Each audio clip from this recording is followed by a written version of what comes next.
Ya, jadi halo guys, balik lagi di program Cupu, dimana kali ini bakal show project lagi kayaknya. Berarti ini udah video ketiga gua, video episode ketiga ya. Project kali ini cukup membosankan sepertinya karena temanya udah banyak banget dipakai dan gue juga udah berkali-kali bikin. Jadi gimana aplikasinya? Oke, jadi kita langsung aja. Pertama kita perlu MongoDB. Of course MongoDB-nya dikoneksi default. Dan gue bikin database namanya agenda. Oh ya, sebelumnya jadi project ini tuh namanya project ALK atau autolist kegiatan itu ALK gitu. Selanjutnya mah kita buka double CMD kalau gue ya belajarnya gitu sih. Terus masuk ke folder projectnya. Gue simpannya di F. Terus di my react learn /arc/frontend. Terus yang satunya itu ada di F juga, terus di D sama satu folder juga /arc/backend. Jadi ada dua ya.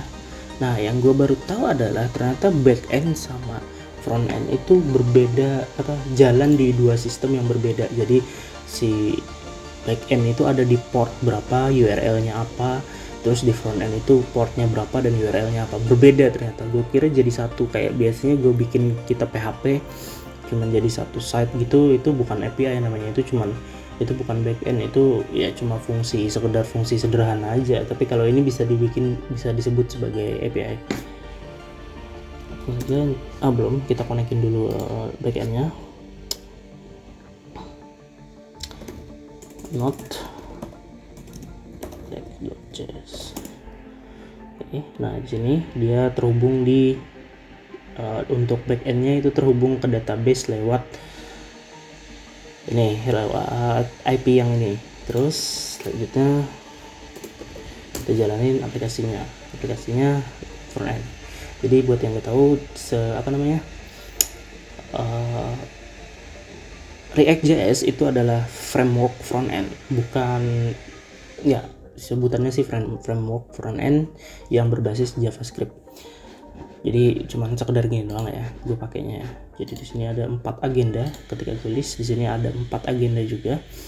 Dan di sini juga udah bisa update sama delete. Sebenarnya gue bisa jadiin satu page aja karena konsepnya benar-benar jauh berbeda ya dari kita bikin kayak PHP, atau mungkin PHP juga bisa, dan agak lebih ribet daripada React.js. React.js tuh lebih ke kayak function, terus ya pokoknya simple lah, nggak terlalu sintaknya beda jauh sama PHP, karena PHP bahasa pemrograman backend server ya, yang nggak buat front end makanya front end dari PHP itu diperluin HTML, terus CSS sama sedikit JavaScript. Tapi kalau React ini benar-benar full JavaScript. Bisa dijadiin satu, jadi di sini tambah plus gitu.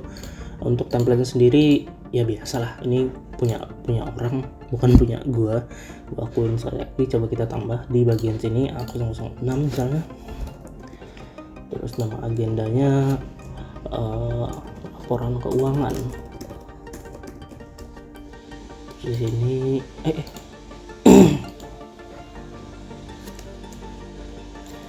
06, di sini laporan keuangan. Terus di sini ada Menkeu, saya tanggalnya 15/4 di kantor pusat. Proses pending, tambahkan agenda yang bisa ditambahkan. Oke, terus kita cek di sini ada laporan keuangan. Segera di sini ada sukses, pending sama cancel 221. Tapi dia kalau proses nggak ada ya di sini ya. Sebenarnya bisa ditambah sih. Jadi kalau misalnya lagi proses itu contoh saya gini, pernikahan Bagas. Jadi Bagas ini teman gue ya guys ya, bukan siapa-siapa. Gue ganti jadi proses. Di sini bakal 211 total agendanya 5. ini sudah terhubung. Oke, jadi cuman kayak gitu aja, sekedar CRUD biasa aja, nggak pakai login, nggak pakai apa-apa, cuman ini ya, create update delete. Coba kita delete agenda berhasil dihapus. Oke, so jadi gimana sih ini sistemnya berjalan? Oke, jadi tuh sistemnya itu berjalan di dua sistem yang berbeda. Yang pertama, nah ini gambarnya. Jadi ada front end, pertama yang ada front end yang berjalan di IP di port 3000 untuk React.js, defaultnya itu di port 3000. Selanjutnya itu di localhost ya, tentu saja karena ini pakai localhost. Si front end kalau ingin minta sesuatu ke minta something ke database itu melalui API yang terhubung ke backend. Di backend nanti dia ngasih respon, ngasih requestan ke database, nanti databasenya ngasih respon, dibalikin ke front end, ya kan? Jadi sejenis kayak semacam pihak ketiga gitulah. Cuman kenapa sih harus pakai API gitu? Nggak bisa langsung di situ aja? Enaknya kalau pakai API itu nanti apa ya? Di aplikasi yang berbeda kita bisa connect ke satu ini dengan function yang tinggal kita ambil aja dari aplikasi yang sudah ada dengan API. Jadi nggak harus bikin dari nol function-functionnya, tapi juga bisa langsung nyomot aja gitu istilahnya.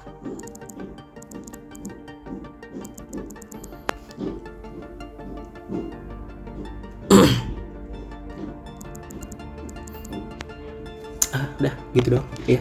Ini videonya singkat tapi semoga bermanfaat dan bisa menginspirasi guys.